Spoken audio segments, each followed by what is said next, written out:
Marami sa ating mga kababayan ang nangingibang bansa upang maghanap ng mas magandang kinabukasan. Sinasabi ng ilan na kapag overseas Filipino worker ka, malaki ang kitang iniaabot mo sa iyong pamilya at tulong na naiaambag sa paglago ng ekonomiya ng bansa. Ngunit para sa iba, sa halip na makapag-ipon at makapagpundar ng mga kinakailangang bagay, nagkakaroon pa ng mga problemang naguugat sa hindi maayos na paghawak ng pera. Ano-ano nga ba ang madalas na problemang nasasalungan ng mga OFW pagdating sa usapin ng pera? Ano ang mga paraan at diskarte upang ito ay maitama at masolusyonan? Ang mga kasagutan sa tanong na yan ay ating aalamin kasama ang ating resident financial advisor na si Ninang Riza Matibag Muyot.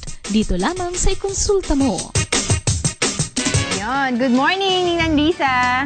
Good morning! Good morning, Kuya. Morning, Ninang. Good morning sa ating mga kasambahay. Yan yung katanungan po natin. Kailan ba masasabi na dapat nang mag-abroad ang isang tao upang maghanap buhay? Yan, pagka ganyan, yung mga tipong ganyan. Diba? Dapat siya, nag-a-abroad na lang yan.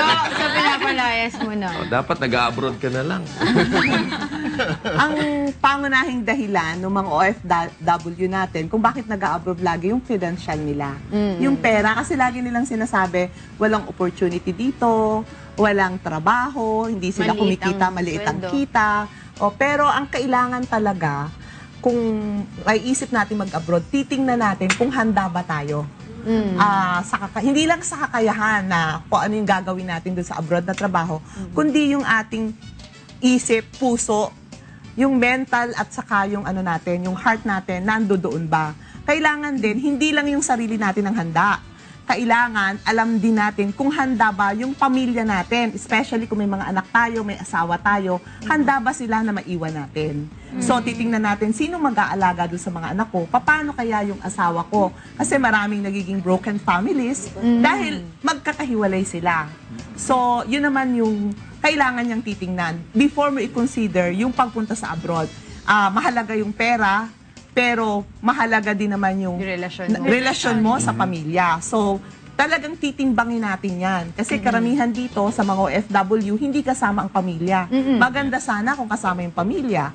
Pero dahil hindi nga, yun ang talagang iwe-weigh mo na mabuti. But can you really say na mas aasenso yung mga tao nag-a-abroad kaysa sa sarili nilang bayan? Ang tingin ko, hindi naman talaga ganon. Meron lang tayong mindset na pag sa abroad, mas malaki ang kita. Pag nasa abroad ka, talagang yayaman ka. Pero hindi natin nakikita ang daming oportunidad dito sa Pilipinas. Kailangan lang nating isipin na ano ba yung mga pwede nating pagkakitaan, improve natin yung sarili natin.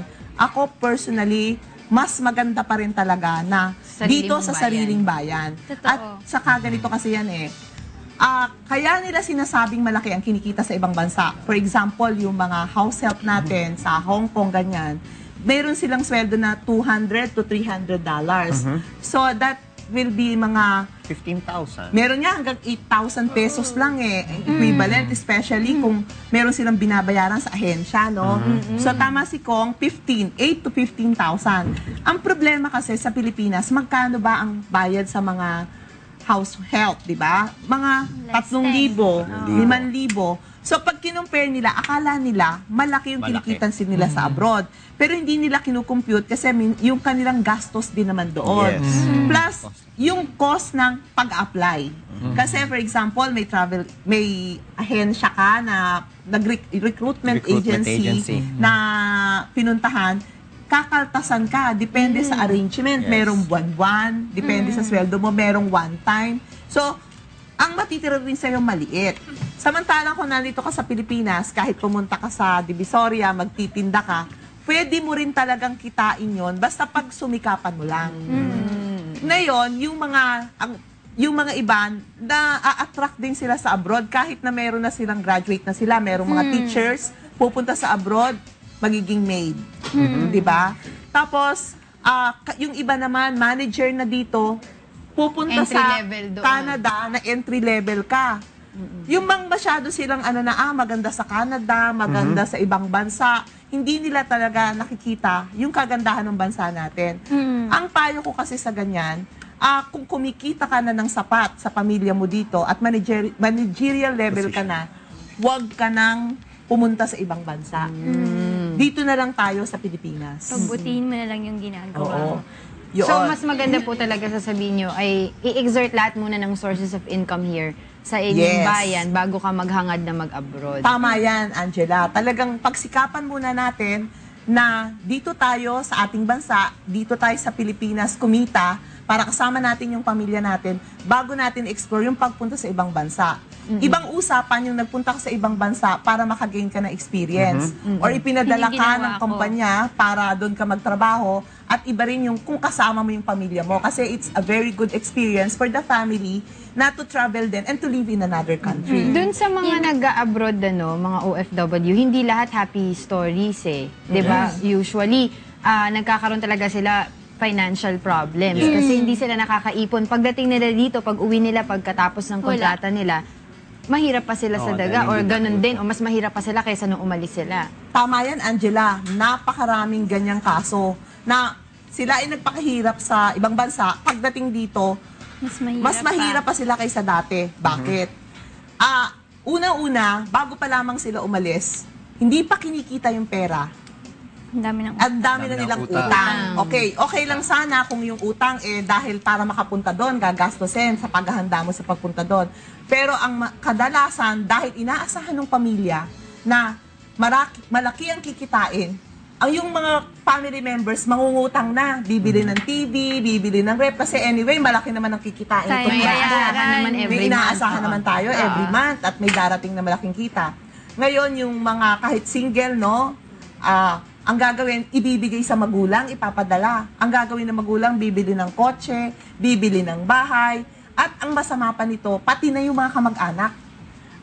Kasama. So, kasama doon sa umaasa. Number 2, ang daming nangungutang. Kaibigan, kamag-anak, at syempre, dahil nasa abroad, pautang naman. Okay?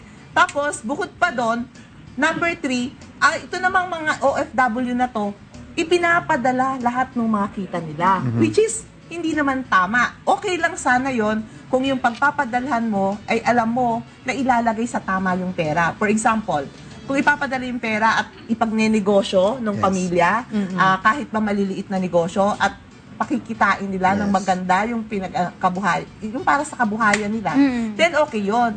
Pero pag alam mo naman na ang hinihingi ng mga kapamilya mo pambili ng TV, Consumer pambili ng goods kagad. cellphone, pambili ng ganyan. Hindi Material. dapat ganon. So, needs muna bago wants. Oo. Doon dito nga tama. Nina, Needs doon muna. papasok yung titingnan natin, tayong mga OFW, saan ba gagamitin yung pera natin? Tama si Rina, yung sa mga pangangailangan ba, needs. For example, may mga anak ka, gagamitin ba yan sa tuition ng mga anak? Okay lang na umasa yung mga bata, kasi wala pa talaga silang pagkukunan, pagkakakitaan. Pero yun namang mga adults na, yung magulang, kapatid, sana naman, hindi sila laging aasa doon sa OFW na nagtatrabaho sa ibang Tsaka, bansa. I think, Ninang, no, mas mabuti din yung sa mismong nagtatrabaho sa ibang bansa, ay wag lahat ipadala yung pera niya. Maganda magtabi siya para sa sarili.